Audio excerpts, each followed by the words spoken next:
ভাবলাম তাড়াতাড়ি রান্না করে নেবো, রান্না আর তাড়াতাড়ি হলো না, টিফিন করতে করতে দেরি হয়ে গেল।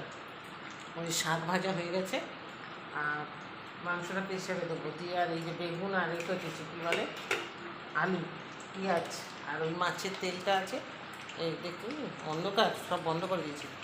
বেগুন আলু কেটেছি পেঁয়াজ দিয়ে, আর একটু আদা রসুন বাটা দিয়ে, আর এই যে মাছের তেলটা, এই মাছের তেলটা দিয়ে করবো, এটাকে ভাজা করবো। আমি তো খাই না এসব অত মাছের তেল খেয়ে, ওই আপনার দাদা খায়, ছোটো ছেলেটা খায়, বড়ো ছেলেও খায় না, আমিও খাই না। আর আমার সুভদ্রা রানী আছে।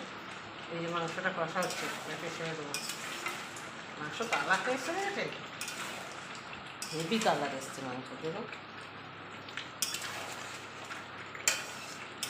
দেশি মুরগি তো প্রেসারে না দিলে ঠিক ভালো লাগবে না, ওই জন্য প্রেসারে দেবো।